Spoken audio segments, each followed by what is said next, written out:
ازيكم يا حبايب قلبي، عاملين ايه؟ اهي معانا اهي الحجازية اهي لسه طالعة من الفرن اهي. هي حبايب قلبي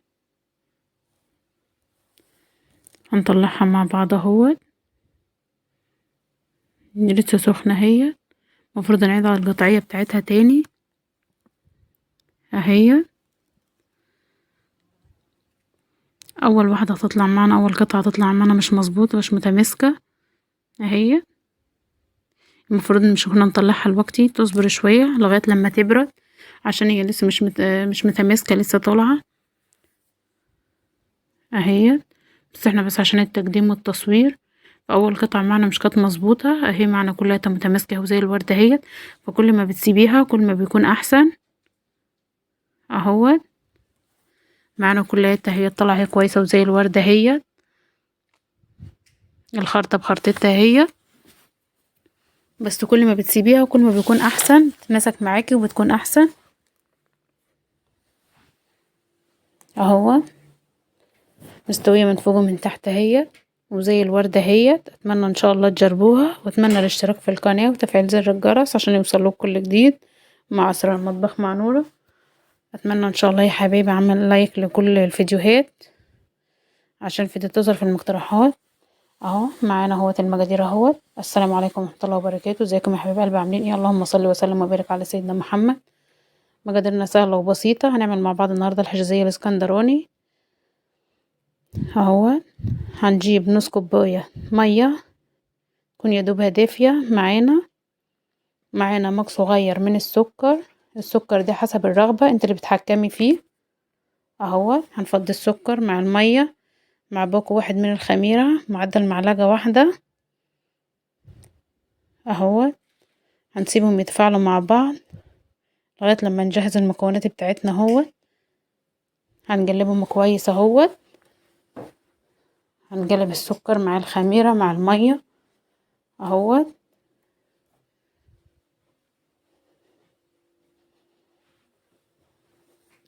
هنقلبهم كويس عشان السكر مش يكون ظاهر في العجينة.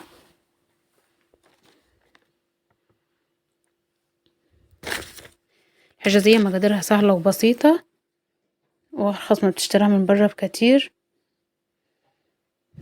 وهي حبايبي نزل الخميرة بس اللي على المعلقة ديت اهي.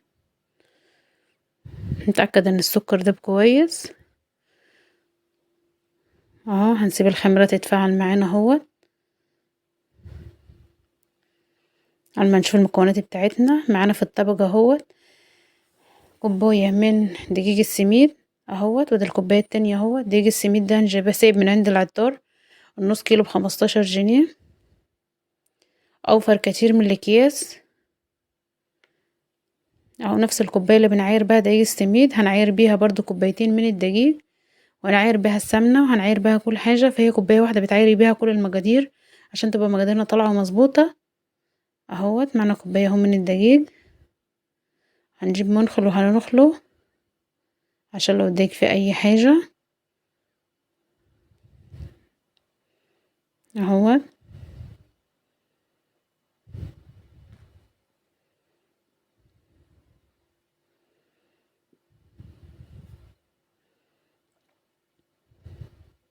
دخلنا اول كوباية اهو. هندخل الكوباية التانية اهوت معانا اهوت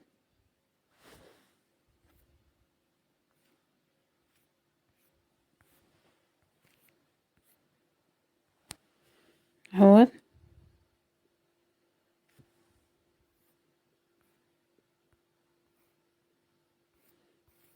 خدنا الكوبايتين اهمت مع بعض اهمت. هننزل بنفس الكوباية اهيت مليانة زبدة او سمنة، لو حابة ان انت تحطي ال3/4 سمنة او زبدة والربع زيت. حابة تعمليها بزيت بتعمليها، بسمنة بتعمليها، المتاح عندك بتعمليه، بس الزبدة بتديها طعم وريحة اهوت. انا هنزل بكوباية من الزبدة يا دوب مفككيها على النار او تفككيها في الميكروفيف براحتك، يا دوب متفكه بس بدرجة حرارة الغرفة، مش عايزاها تكون سخنة اهوت. هندمج المكونات مع بعضيها اهوت. انا عايزاها يا دوب تتغلف بس من المادة الدهنية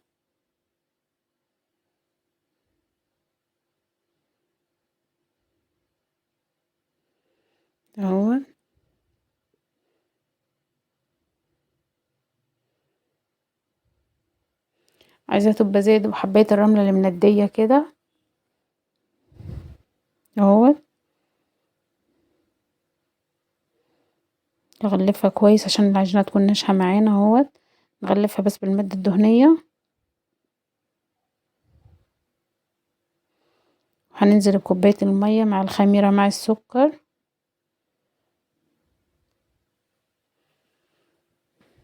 حابة ان انتي تنزلي بيهم واحدة واحدة علشان الدقيق زي ما قلنا قبل كده بيختلف من دقيق للتاني في شربه للسوائل. بس هي لو زايدة معكي، يعني لو زايدة معي طرية معكي شوية كده دقيق السميد بتشرب اي مادة سايلة فمش تقلقي منها. انا هركن المعلقة وهبس المكونات بايدي، بس انا مش عايزة اعجن، عايزة بس المكونات بايدي اهوت. حتى لو لاحظت اني ببسها بس بصوابعي بس كده، مش بعجن في العجين، مش بعجن فيها. فككها بس كلها تهيت في قلب المادة السايلة.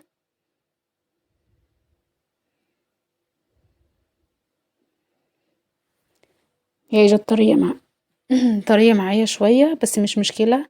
دايج السميد اصلا هيشربها لان انا كده كده هركن العجينة تخمر معايا، هتكون معايا مظبوطة القوام اللي انا عايزاه. لان انا عايزاها لما اجي افردها تكون طرية معايا شوية، مش تكون ناشفة عشان مش هتفرول معايا ولا تشجج معايا. عشان دايج السميد لو ناشفة، لو العجينة ناشفة شوية بيفرول وبتشجج وبتخلي العجينة تشجج اهوت. هركنها واسيبها في الفرن حوالي من ساعة لساعة الا ربع. اغطيها بكيس اهو واسيبها كده. العجينة بتاعتنا بعد ما خمرت اهو بعد ساعة وربع، هنعمل الحشوة بتاعتنا اهو. كوباية من دقيق السميد معاها مج من السكر، هنحط عليها معلقتين كاكاو خام. الكاكاو الخام ده اختياري يا جماعة، اللي حب يحط يحطه، مش حب يحطه مش مشكلة، بس هو بيدي ريحة للعجينة وبيديها الى الحشو وبيديه طعم كويس. لو حابة ان انت تعملها بالجرفة بس مع دقيق السميد والسكر ماشي. مش لو انت حابة كاكاو حابة تضيفيه بتضيفي معلقتين اتنين بس. وبرده كيس الفانيليا ده برضو اختياري، هو بيدي ريحة كويسة للحشو، برضو اللي حابة تحطيه بتحطيه. وبننزل بمعلقتين بثلاث معالق كبار من الجرفة اهو. لو حابة ان انت تعجنيها بجرفة زي ما قلت بس تعملي الحشو بجرفة بس من غير كاكاو ماشي، بس مش تكتري في الجرفة عشان مش هتخلي الحشوة تمرر معاكي اهو.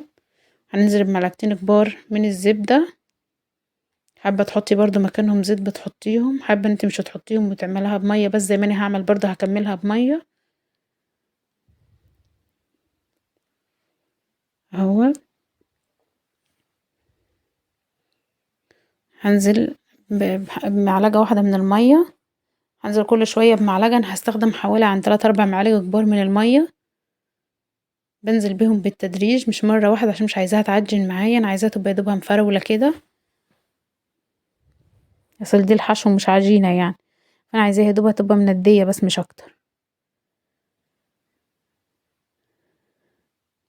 مقاديرنا سهلة وبسيطة، وان شاء الله تجربوها وتبقى تطلع معاكم مظبوطة. حاجة سهلة وبسيطة تدفي في برد الشتا ده، واي بنوتة ممكن تقوم تعملها عادي اهي. عايزاها كلها تكون متفاكة برضو من بعضيها كده اهو. بنزل بالمية بالتدريج اهو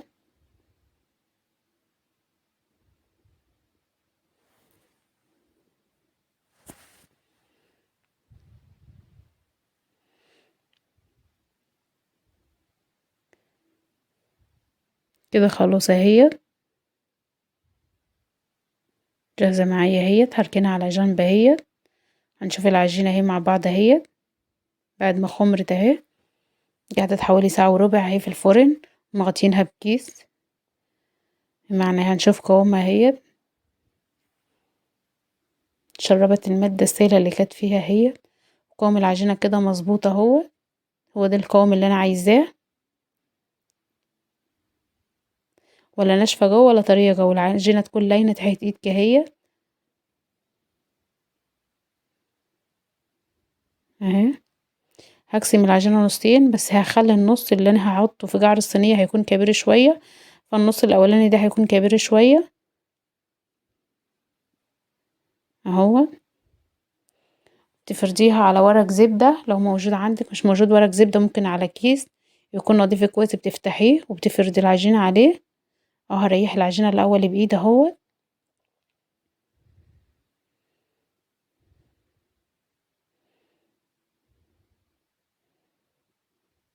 هبدأ احط عليها ورق الزبدة اهو. وبرضو قلنا لو مش موجود ورق زبدة هتحطي عادي كيس فوق العجينة وكيس تحتيها عادي، عشان مش تلزق معاكي على الرخامة او على الطبلية اللي انت هتعملي عليها او على الصينية اللي انت هتفردي عليها. العجينة ممكن تلزق معاكي، هتيجي تطلعيها هتكون هتقطع منك، فيستحسن انت ممكن تفرديها على كيس او على ورق زبدة اللي متاح عندي اهو. هنفردها بالطول وبالعرض، نخليها مساوات بعضيها. طبعا انت بتعملي مقاس الصينية اللي انت هتحطي فيها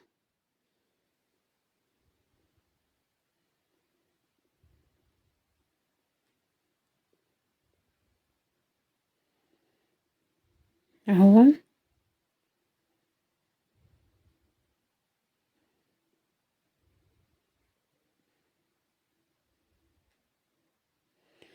اهي العجينة بتاعتنا اهي، السمك بتاعها اهوت، وفردناها اهي مساوات الصينية بتاعتنا اهو. وجبنا معنا صينية اهوت حاطين فيها مادة دهنية، نمسيحها فيها مكعب واحد من الزبدة اهوت، عشان كان جامد معايا سيحته بس فيها. وهنزل بالعجينة كده بورقة الزبدة معايا اهوت. اسحب العجينة عادي في قعر الصينية عادي، مش تقلقي منها. انا عايزة الاحراف اللي هي العالية اللي ديت تكون موجودة معايا، عشان كده انا مقطعاها كبيرة شوية عشان اغطي بيها الحشو. مش عايزة حاجة تبقى باينة من الحشو. المادة الدهنية اللي انا سيحتها في قعر الصينية هي طلعت منها شوية على العجينة، بس عادي مش مشكلة. هننزل بالحشو بتاعنا اهوت.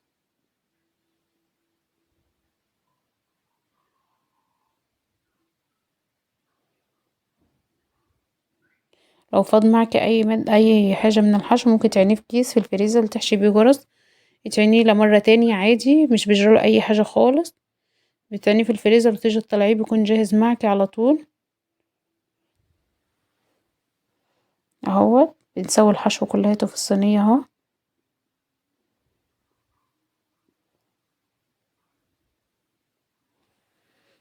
همسك النص التاني وهفرده برضو زي ما عملت في الاولين اهوت.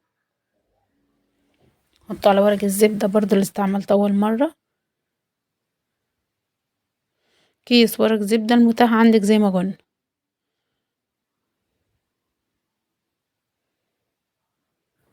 اهو.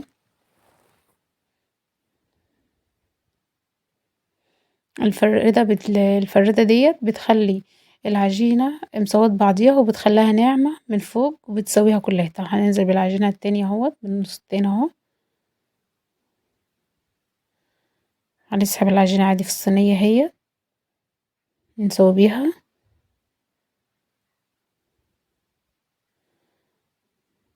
هنسوي وش الصينية اهوت، وزي ما قلنا الاحراف العالية ديت اهي بنغطي بيها اهوت الحشو اهو، عشان مش حاجة تكون ظاهرة معانا اهوت.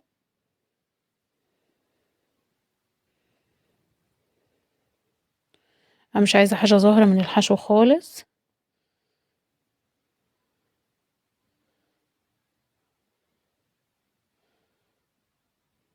اهوت. هسويها كلها تسوي حرفها وسوي صينيتها كلها مسوت بعضيها. غطينا الحشو كلها اهوت.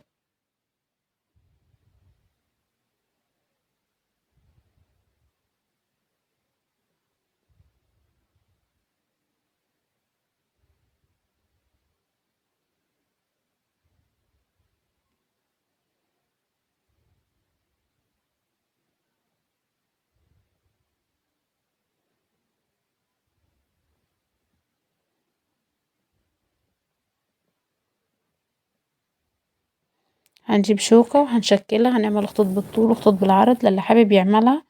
مش حابب يعملها مش يعملها مش مشكلة. مش حابة تعمليها دي حاجة ترجع لراحتكي، بس هي بتدي منظر بس، تكون زي اللي انتي بتجيبيها من برا. اهي. لو جبلتكي حتة في العجينة فيها هوا، تيجي بالشوكة وتروحي جاي مديها خرجين كده بالشوكة اهو. هنقطع العجينة قبل ما تحطها في الفرن، وتقطعي زي ما انت عايزة، مربعات لو حابة مربعات ماشي، سمبوكسات ماشي، التقطيع اللي انت حباها بتعمليها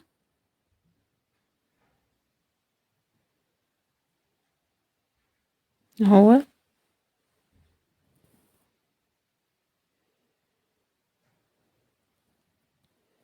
يا حبايب قلبي انا اقطعها كلها مربعات اهي.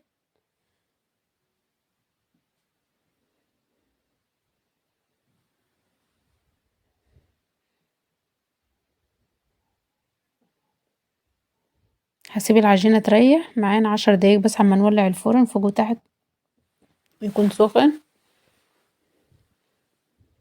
هنحط العجينة في الفرن اهي على الرف اللي هو قبل الاخير، هنسيبها حوالي نص ساعة ونشغلين تحت بس. كده العجينة اهي معانا، السمبوسة بتاعتنا الحجازية بتاعتنا اهي بعد ما خدت معنا اللون الاحمر من تحت، هنبدأ نديها اللون من فوق اهو. هنسيبها حوالي ربع ساعة برضو، يعني كل المدة خدتها فوق وتحت ساعة الا ربع. اهي بعد ما طلعت معنا اهي من الفرن اهي، دي شكلها اهو.